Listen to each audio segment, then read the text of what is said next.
नमस्कार मित्रों, स्वागत है आपका अडानिया एजुकेशन एकेडमी आसिंद के इस YouTube चैनल पर।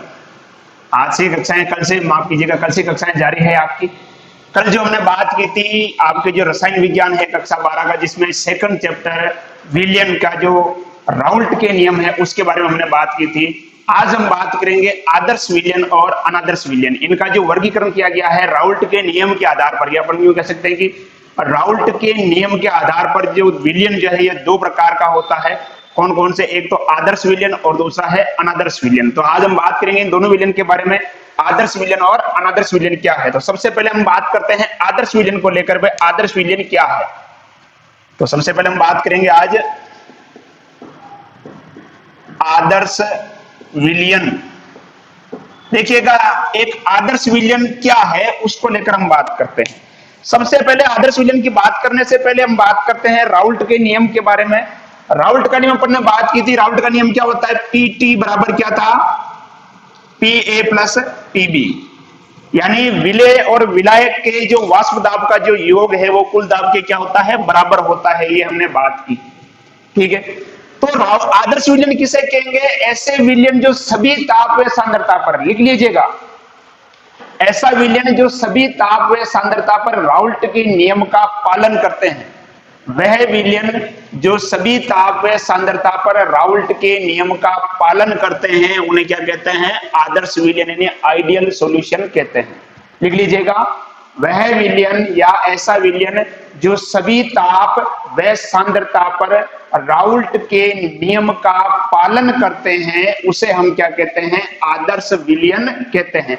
राउल्ट का नियम क्या होता है? पीटी बराबर क्या होता है? पीए प्लस पीबी, ठीक है। और इसके लिए देखिएगा, ध्यान रखिएगा कि इसके लिए जो डेल वी या डेल एच लिख लेते हैं, डेल एच मिश्रण बराबर क्या होता है? 0 होता है, ठीक है। इसका मतलब अगर अपन दो विलियन को, यानी जब विलेय के अंदर विलायक को मिलाया जाता है तो उसकी उष्मा में किसी प्रकार का परिवर्तन नहीं होता है। ध्यान दीजिएगा, ये आदर्श विलियन की बातें हैं। आदर्श विलियन किसे कहेंगे? पहला पॉइंट, आदर्श विलियन किसे कहेंगे?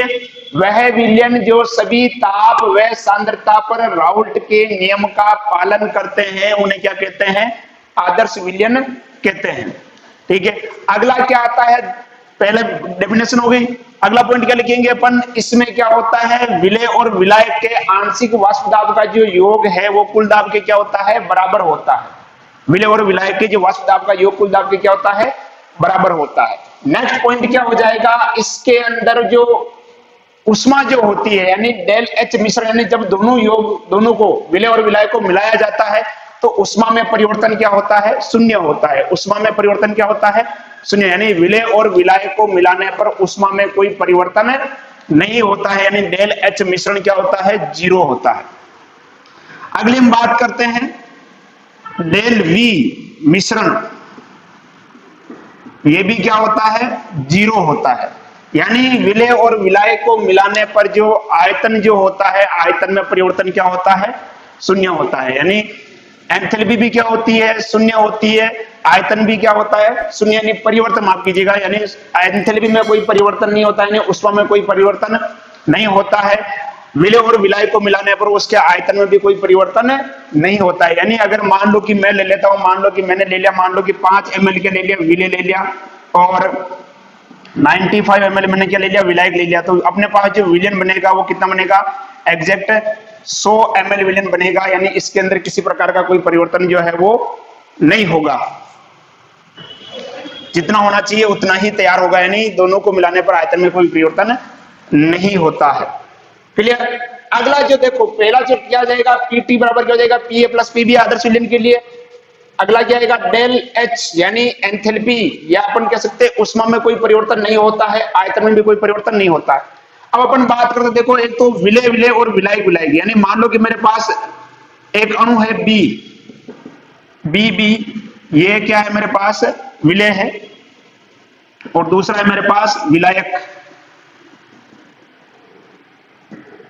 इनके बीच का जो आकर्षण होगा, यानी विलेय विलेय आकर्षण, देखिएगा, विलेय विलेय आकर्षण और विलायक विलायक आकर्षण, ध्यान दीजिएगा, विलेय विलेय आकर्षण और विलायक विलायक आकर्षण किसके बराबर होगा? विलेय विलायक आकर्षण के क्या होगा? बराबर होगा। क्या हो गया रे?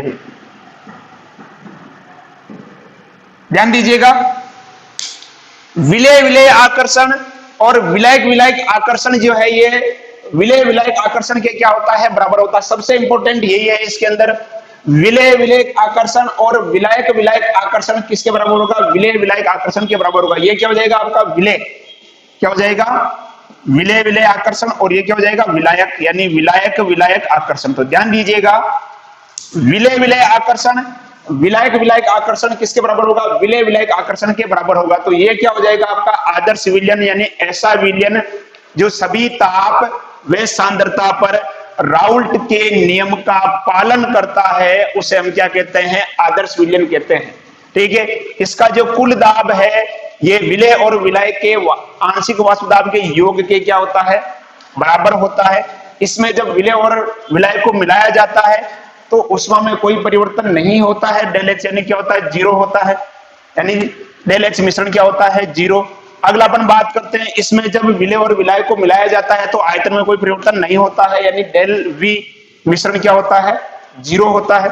अगली हम बात करते हैं इसी के बारे में, इसमें विलय विलय आकर्षण और विलायक विलायक आकर्षण जो है, ये विलय विलायक आकर्षण के क्या होता है? बराबर होता है, यानी बिल्कुल पूरी तरह से ये राउल्ट के नियम का क्या करता है? पालन करता है। इसलिए अगर इसको हम ग्राफ बनाकर देखें, इसका ध्यान दीजिएगा, इसका अगर हम ग्राफ बनाएंगे तो ग्राफ ठीक वही बनेगा जो अपने राउल्ट के नियम में बनाया था।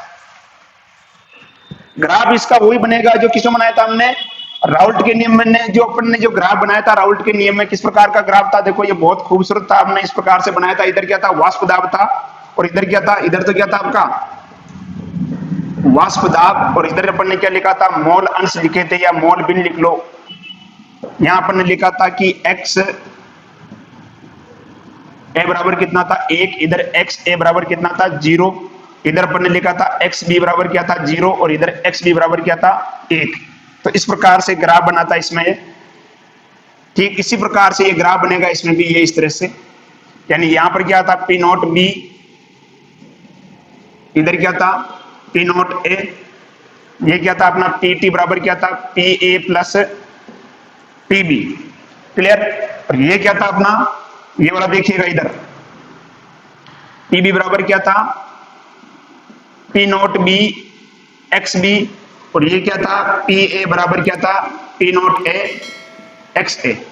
तो इस प्रकार से ये राउल्ट के नियम का पालन करता है, इसलिए जो ग्राफ जो बनेगा वो भी बिल्कुल राउल्ट के नियम के अनुसार ही बनेगा, यानी पूरी तरह से राउल्ट के नियम का पालन करते हैं। देखो ऐसा कोई विलयन नहीं है जो सभी सांद्रता पर राउल्ट के नियम का पालन करता।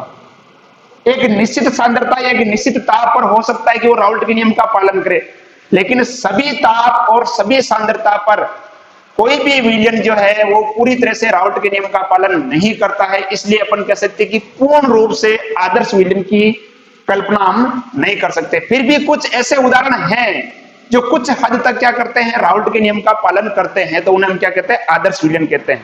तो क्वेश्चन बन सकता है आपके लिए कि आदर्श विलयन के उदाहरण लिखिए। तो कुछ उदाहरण जो है मैं यहाँ आपको लिखा देता हूं, आदर्श विलयन के उदाहरण, उसको हम लेकर बात करते हैं। आदर्श विलयन को लेकर, आदर्श विलयन के उदाहरण क्या हो जाएंगे? देखो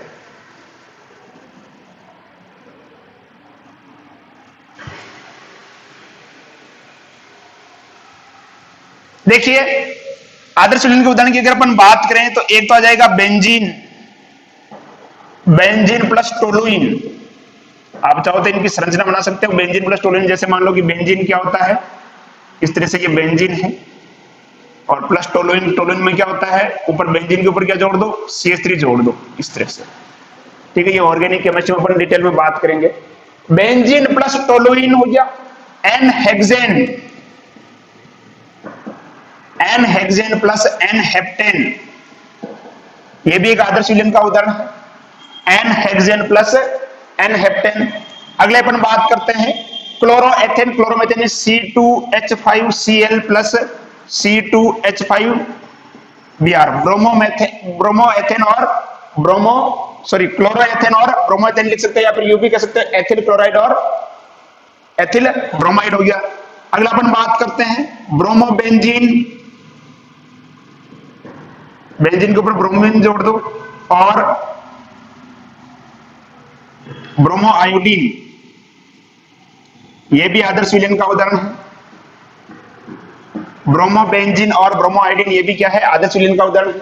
अगला देखो, जो सहजातीय जो श्रेणी होती है, सहजातीय श्रेणी के जो दो क्रमागत सदस्य होते हैं वो भी क्या होते हैं, आदर्श विलयन होते हैं। जैसे मान लो मैं लिख देता हूं methanol CH3OH plus methanol plus ethanol यानी C2H5OH, methanol plus ethanol, formic अम्ल HCOOH प्लस एसिटिक अम्ल CH3COOH। इस तरह से जो दो क्रमागत सहजातीय श्रेणी के जो दो क्रमागत सदस्य होते हैं, सहजातीय श्रेणी आपने पढ़ी होगी 11th क्लास के अंदर, सहजातीय श्रेणी के जो दो क्रमागत सदस्य होते हैं वो भी क्या होते हैं, आदर्श विलयन के उदाहरण होते हैं। तो ये अपने क्या हो गए, आदर्श विलयन के क्या हो गए, उदाहरण हो गए।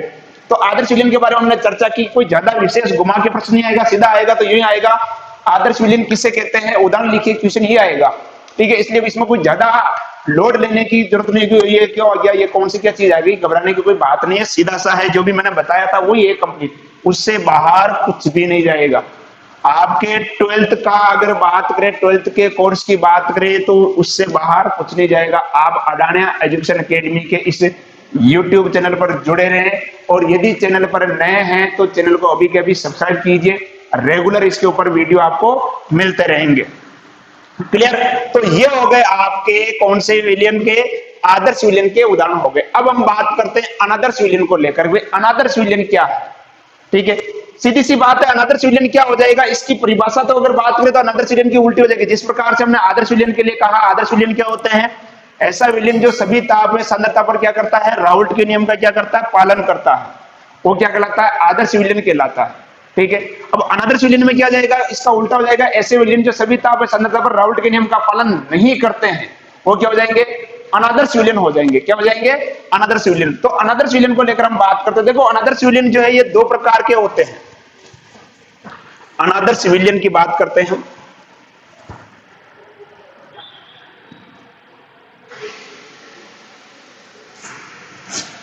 देखिए, अनादर्श विलयन,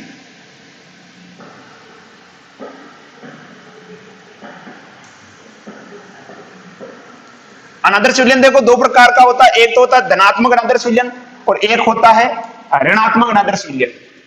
एक तो कौन सा होता है, धनात्मक अनादर्श विलयन, और एक होता है आपके ऋणात्मक अनादर्श विलयन। ऋणात्मक अनादर्श विलयन, इस प्रकार से ये जो विलयन है ये दो प्रकार के हो जाते हैं। मार्कर देख लेता हूं, थोड़ा कोई डार्क चल रहा हो तो, ये भी हल्का ही चल रहा है, चलो कोई ना। ठीक है, देखो इधर अनादर्श विलयन किसे कहेंगे, ऐसा विलयन जो सभी ताप व सांद्रता पर राउल्ट के नियम का पालन नहीं करता है, वो क्या कहलाता है, अनादर्श विलयन कहलाता है। अब ये दो प्रकार के होते हैं, एक तो धनात्मक, एक ऋणात्मक। धनात्मक अनादर्श विलयन किसे कहेंगे, ऐसा विलयन जो राउल्ट के नियम से धनात्मक विचलन दर्शाता है, उसे क्या कहते हैं, धनात्मक अनादर्श विलयन कहते हैं।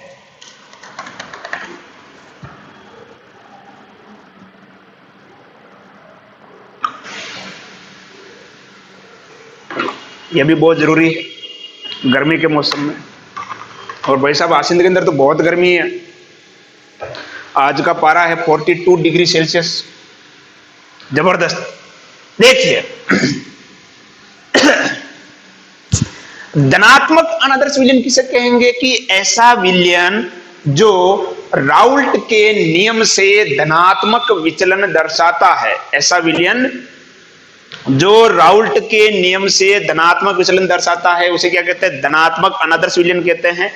और ऐसा विलयन जो राउल्ट के नियम से ऋणात्मक विचलन दर्शाता है उसे हम क्या कहते हैं, ऋणात्मक अनादर्श विलयन कहते हैं। तो सबसे पहले बात करते हैं ये धनात्मक अनादर्श विलयन होता क्या है यार। देखिए, इसके लिए देखो मेन अपन बात करते हैं। इसमें देखो जो पीटी है, पीटी क्या होगा, पीए प्लस पीबी के योग से क्या होगा, अधिक होगा। यानी जो कुल दाब है ये विलय और विलायक के आंशिक वाष्प दाब के योग से क्या होता है, अधिक होता है। क्लियर? पहला देखो डेफिनेशन तो क्या हो जाएगी धनात्मक अनादर्श विलयन की, ऐसा विलयन जो राउल्ट के नियम से धनात्मक विचलन दर्शाता है वो धनात्मक अनादर्श विलयन कहलाता है। दूसरा पॉइंट क्या हो जाएगा इसके लिए, जो पीटी जो है पीए प्लस पीबी के से योग से क्या होता है, अधिक होता है। यानी विलय और विलायक के वाष्प दाब के या आंशिक वाष्प दाब के योग से कुल दाब क्या होता है, अधिक होता है। अगली हम बात करते हैं दूसरा, देखो डेल एच जो है ये 0 से क्या होता है, अधिक होता है, यानी कैसा होता है, धनात्मक होता है।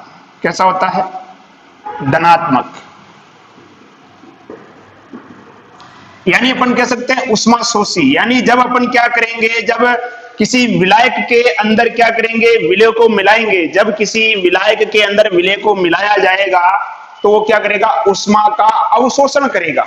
उष्मा का क्या करेगा, अवशोषण करेगा। यानी उष्मा में क्या होगी, वृद्धि होगी, यानी धनात्मक। यानी डेल एच जो है 0 से क्या होगा, ज्यादा होगा। डेल एच क्या होगा, 0 से क्या होगा, ज्यादा होगा। अगले हम बात करते हैं डेल वी। यहां पर ये मिश्रण लिख देना है, मिश्रण, डेल वी मिश्रण। यानी जब इसको मिक्स करेंगे ये भी 0 से क्या होगा, ज्यादा होगा, यानी धनात्मक। ये भी क्या होगा, धनात्मक होगा।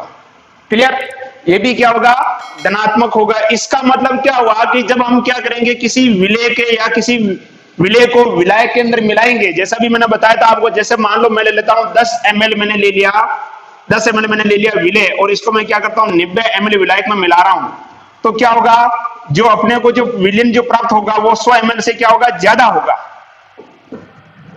100 ml से क्या होगा, ज्यादा होगा। यानी जरूरी नहीं कि 100 ml से ज्यादा प्राप्त होगा, अपने को थोड़ा सा ज्यादा होगा। 100 ml से मतलब 101 ml हो सकता है, 102 ml हो सकता है, या 100.5 ml हो सकता है, इस प्रकार से।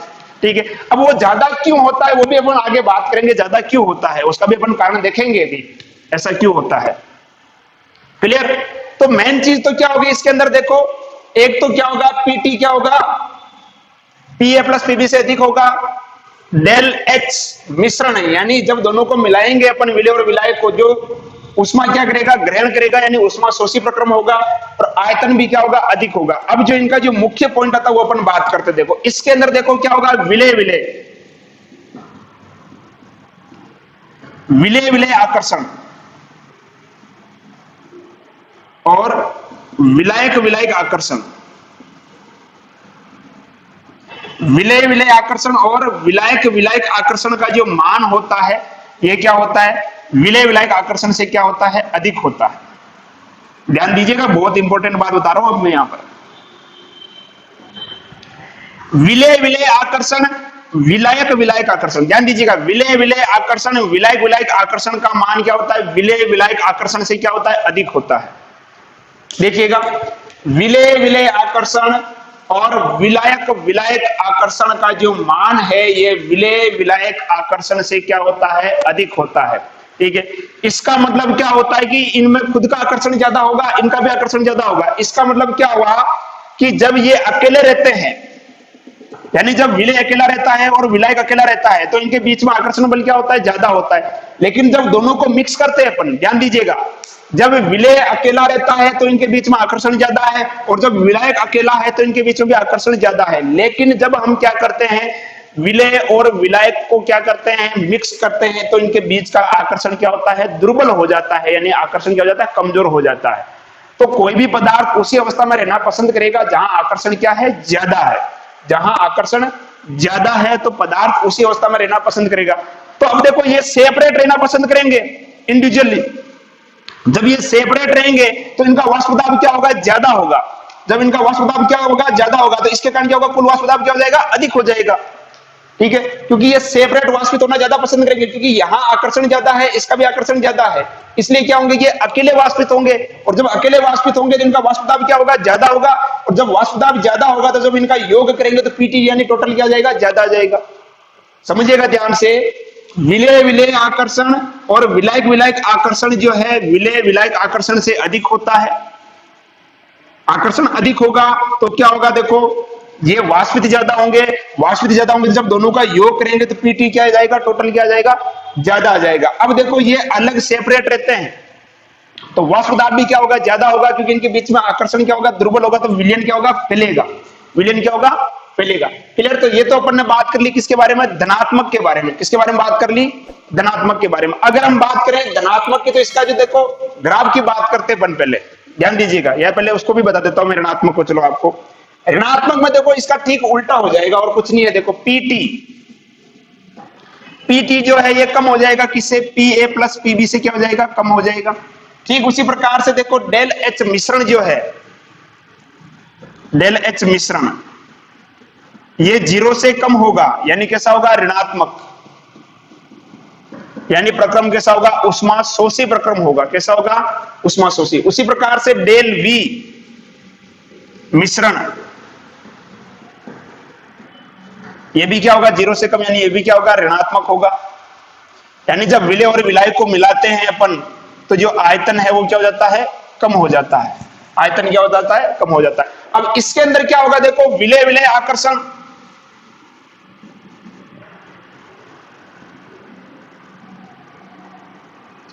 और विलायक विलायक आकर्षण, ध्यान दीजिएगा। इसमें क्या था, विलय विलय आकर्षण और विलायक विलायक आकर्षण का जो मान है विलय विलायक से क्या था, अधिक था। इसके अंदर क्या हो जाएगा, कम हो जाएगा। विलय विलय आकर्षण और विलायक विलायक आकर्षण जो है ये क्या हो जाएगा, विलय विलायक आकर्षण से क्या हो जाएगा, कम हो जाएगा। मेन पॉइंट यही है सबके अंदर। हो सकता है कि आपको एग्जामिनर जो आपके बोर्ड में लेने आता है, एग्जाम लेने आता है, प्रैक्टिकल एग्जाम, वो भी आपसे पूछ सकता है, या परीक्षा में भी पूछा जा सकता है इसके बारे में कि यानी ऐसा विलयन जिसमें विलय विलय और विलायक विलायक आकर्षण का जो मान है विलय विलायक आकर्षण से क्या होता है, अधिक होता है, तो किस प्रकार का विलयन है, वो किस प्रकार का विलयन हो जाएगा, धनात्मक अनादर्श विलयन हो जाएगा।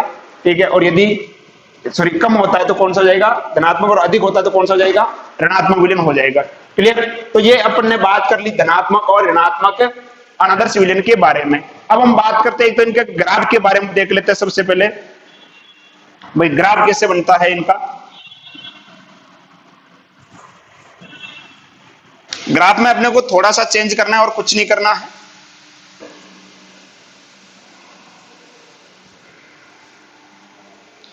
देखिएगा, पहले अपन नॉर्मल ग्राफ बनाते हैं जो अपन राउल्ट के नियम का बना रहे थे। इधर क्या था अपना एक्स ए बराबर क्या था, 1 था। इधर क्या था, एक्स ए बराबर क्या था, 0 था। इधर एक्स बी बराबर 0 था, और इधर एक्स बी बराबर कितना था, 1 था। ये एक राउल्ट के नियम का ग्राफ जो अपन ने बनाया था पहले इस तरह से।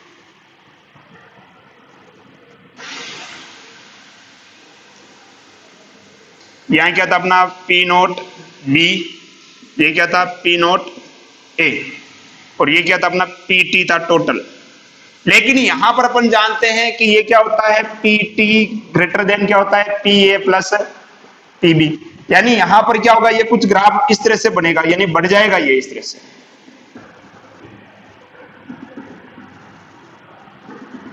इस तरह से ये इस तरह से ग्राफ बनेगा ये।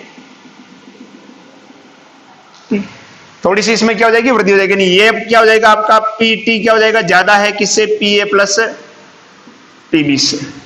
तो ये हो गया धनात्मक अनादर्श विलयन के लिए ग्राफ हो गया। ठीक उसी प्रकार से ऋणात्मक में क्या करना है, थोड़ा सा चेंज करना है। बहुत इजी है, केमिस्ट्री जैसा कोई इजी सब्जेक्ट है नहीं, फालतू में लोड लेना ही नहीं है। एक्स ए बराबर इधर क्या होता है 1, और इधर एक्स ए बराबर क्या लिखा था अपन ने 0। ठीक उसी प्रकार से एक्स बी बराबर इधर क्या है 0, और इधर एक्स बी बराबर कितना है 1 है। इस तरह से बना लेते हैं ग्राफ। देखो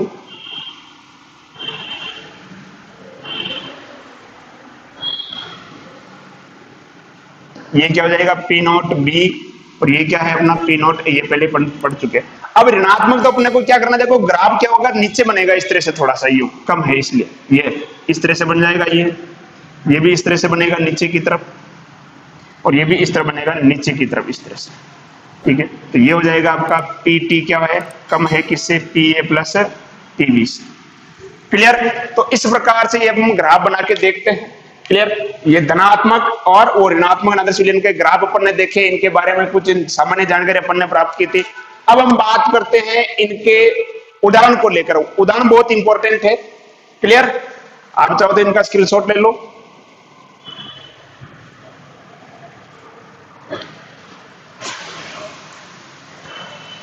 अब हम बात करते हैं इनके उदाहरण को लेकर।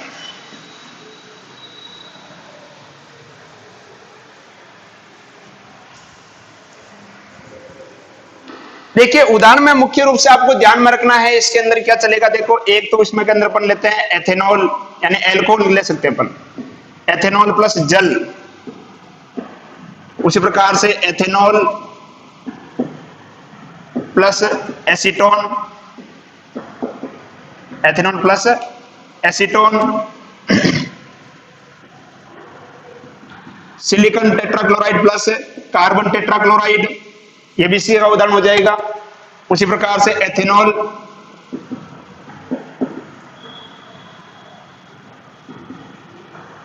प्लस ये हो जाएगा आपका एसिटिक अम्ल। ये इसके क्या हो गए, प्रमुख उदाहरण हो गए। किसके? धनात्मक अनादर्श विलयन के प्रमुख उदाहरण है ये। अपने होता अपने जैसे अपन और ले सकते हैं एथेनॉल प्लस साइक्लोहेक्सेन, ये भी इसका उदाहरण है। ये नहीं है, सॉरी, ये आदर्श विलयन का उदाहरण है, ये थोड़ा मिस्टेक से मैंने लिख दिया इधर। ठीक है, तो इस प्रकार से एथेनॉल प्लस जल हो गया, एथेनॉल प्लस एसीटोन हो गया, एथेनॉल प्लस एसिटिक अम्ल है, एथेनॉल प्लस साइक्लोहेक्सेन है, ये इसी के उदाहरण हो जाते हैं। क्लियर? तो यहां तक देखो ये अपने हो गए धनात्मक आदर्श विलयन। कौन से उदाहरण हो जाएंगे? धनात्मक आदर्श विलयन। और अपन ले सकते हैं जैसे मान लो इसमें एसीटोन प्लस ईथर, ये भी एक इसका उदाहरण है, acetone plus ether, acetone plus ether, ये भी धनात्मक आदर्श विलयन के अनादर्श विलयन के उदाहरण है। क्लियर? तो ये हो गए अपने धनात्मक आदर्श विलयन के उदाहरण। अब अपन बात करते हैं ऋणात्मक में। देखो ऋणात्मक में यहां अपन बात करते हैं, देखो मुख्य रूप से एथेनॉल की बात करते, देखो एथेनॉल और एथेनॉल। तो अब ऋणात्मक में क्या करना है आपको? कुछ नहीं करना है। यहाँ पर क्या करो, जहां पर एथेनॉल कर रखा है ना, यहाँ क्या कर दो, एसीटोन कर दो।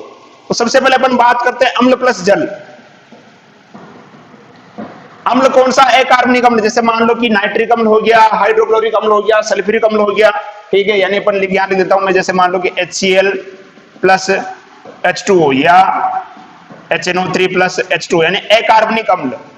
अम्ल प्लस जल क्या होगा? ऋणात्मक विलयन होगा। उसी प्रकार से एसीटोन प्लस जल, एसीटोन प्लस जल, ये भी एक ऋणात्मक विलयन है। Acetone plus aniline, acetone plus aniline, ये भी क्या है? एक ऋणात्मक अनादर्श विलयन है। तो इस प्रकार से ये हमने बात की धनात्मक अनादर्श विलयन और ऋणात्मक अनादर्श विलयन के उदाहरण जो है ये मुख्य रूप से आप याद रखिएगा। आदर्श विलयन के उदाहरण, अनादर्श विलयन में धनात्मक अनादर्श विलयन और ऋणात्मक अनादर्श विलयन के क्या क्या उदाहरण है, इसको लेकर आप मुख्य रूप से याद रखिएगा कि किस प्रकार के ये उदाहरण है। क्लियर? अब ये एक छोटा सा टॉपिक और आता है, वो आता है स्थिर क्वाथी मिश्रण।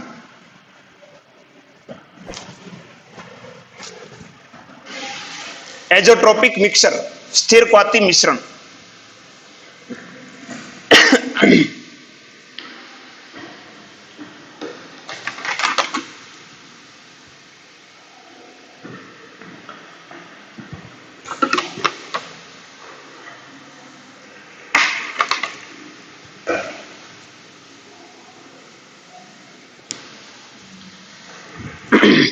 बात करते हैं हम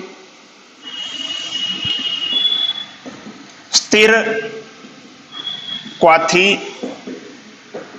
मिश्रण को लेकर, एजोट्रोपिक मिश्रण।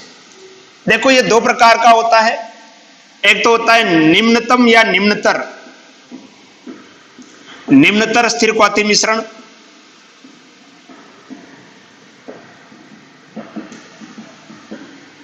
और एक होता है उच्चतर स्थिर क्वाथी मिश्रण।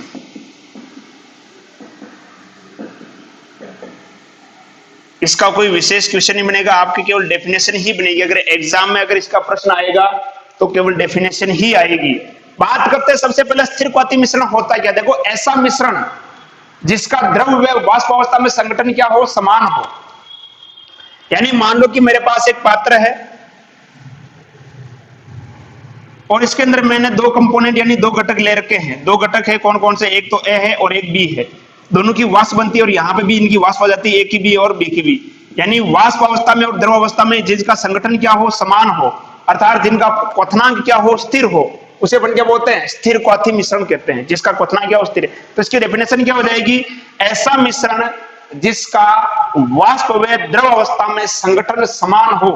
लिख लीजिएगा, ऐसा मिश्रण जिसका वाष्प व द्रव अवस्था में संगठन समान हो, अर्थात जिसका क्वथनांक स्थिर हो, या ये कह सकते हैं जो एक ही बिंदु पर उबलते हैं उसे अपन क्या कहते हैं, स्थिर क्वाथी मिश्रण कहते हैं। दोनों घटक का क्वथनांक क्या होगा, समान होगा दोनों का, यानी वाष्प अवस्था में भी उसका संगठन समान होगा, द्रव अवस्था में भी उसका संगठन समान होगा। यानी ऐसा मिश्रण जिसका वाष्प व द्रव अवस्था में संगठन क्या हो, समान हो। यानी जो संगठन ए और बी का यहां होगा, यानी द्रव अवस्था में होगा, जब इसको अपन गर्म करेंगे तो ये वाष्प बनकर ऊपर आएगा, तो जो संगठन यहां है वो ही संगठन इसका यहां पे भी अपने को मिलेगा, तो उसे हम क्या कहेंगे, स्थिर क्वाथी मिश्रण। यानी दोनों का क्वथनांक क्या होगा, समान होगा, स्थिर होगा। तो ऐसा मिश्रण जिसका द्रव अवस्था में तथा वाष्प अवस्था में संगठन क्या हो, समान हो, अर्थात जिनका क्वथनांक स्थिर हो, उसे अपन क्या कहते हैं, स्थिर क्वाथी मिश्रण कहते हैं। अब देखो स्थिर क्वाथी मिश्रण दो प्रकार का होता है, कौन कौन सा, एक तो निम्नतर स्थिर क्वाथी मिश्रण और दूसरा कौन सा है, उच्चतर स्थिर क्वाथी मिश्रण। तो निम्नतर स्थिर क्वाथी मिश्रण किसे कहेंगे, यानी जो राउल्ट के नियम से क्या दर्शाता है, धनात्मक विचलन दर्शाता है। राउल्ट के नियम से क्या दर्शाता है, धनात्मक विचलन दर्शाता है। वो कौन सा मिश्रण कहलाता है, निम्नतर स्थिर क्वाथी मिश्रण कहलाता है। यानी जब अपन इनको क्या करते हैं, गर्म करते हैं, तो इसके अंदर क्या होता है, देखो राउल्ट के नियम से अपन जानते हैं, राउल्ट के नियम से क्या होता है, पीटी क्या होता है, पीए प्लस पीबी होता है।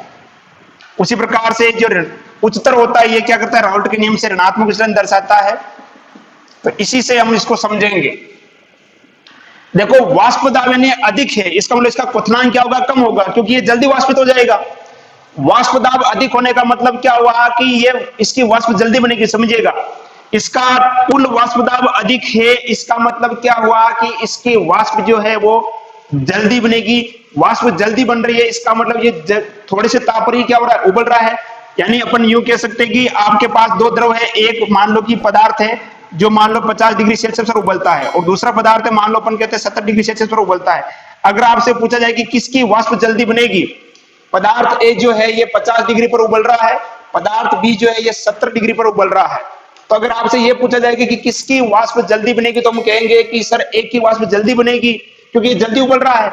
जल्दी उबल रहा है तो इसकी वाष्प भी ज्यादा बनेगी, यानी इसका क्वथनांक तो कितना हो गया, 50 हो गया, और इसका क्वथनांक कितना हो गया, 70 हो गया। यानी क्वथनांक कम किसका है, इसका है ना, क्योंकि इसकी वाष्प जल्दी बन रही है, इसका मतलब इसका क्वथनांक क्या हो गया, कम हो गया। तो यही हो जाएगा निम्नतर स्थिर क्वाथी मिश्रण, यानी जिसका क्वथनांक क्या होता है, कम होता है, और क्वथनांक कम होता है और क्या होता है, स्थिर भी रहता है। ठीक है, तो यहाँ ये कह रहा है कि देखो वाष्प दाब ज्यादा है, इसका मतलब इसकी वाष्प जल्दी बन रही है। वाष्प जल्दी बन रही है, इसका मतलब क्वथनांक क्या हो गया, कम हो गया। वाष्प जल्दी बन रही मतलब क्वथनांक क्या हो गया, कम हो गया। ठीक उसी प्रकार से देखो यहाँ पर देखो इसका वाष्प दाब कम है, इसका मतलब इसका क्वथनांक क्या है, ज्यादा है। क्वथनांक ज्यादा तो कौन सा हो जाएगा, उच्चतर स्थिर क्वाथी मिश्रण। यानी अगर आपसे ये पूछ लिया जाए कि निम्नतर स्थिर क्वाथी मिश्रण के उदाहरण दीजिए, ध्यान दीजिएगा, अगर आपसे पूछा जाए कि निम्नतर स्थिर क्वाथी मिश्रण के उदाहरण दीजिए, तो आपको कुछ नहीं करना है, जो राउल्ट के नियम से जो विलयन क्या दर्शाते हैं, धनात्मक विचलन दर्शाते हैं, उन विलयन के क्या कर दो, उदाहरण लिख लो, वो क्या हो जाएगा, निम्नतर स्थिर क्वाथी मिश्रण। और जो विलयन राउल्ट के नियम से ऋणात्मक विचलन दर्शाते हैं, वो कौन से हो जाएंगे, उच्चतर स्थिर क्वाथी मिश्रण हो जाएंगे। ठीक है, तो ये अपना आज का टॉपिक था, आदर्श विलयन और अनादर्श विलयन और स्थिर क्वाथी मिश्रण के बारे में हमने सामान्य जानकारी प्राप्त की। निम्नतर स्थिर क्वाथी मिश्रण क्या होते हैं, ऐसे विलयन जो राउल्ट के नियम से क्या दर्शाते हैं, धनात्मक विचलन दर्शाते हैं।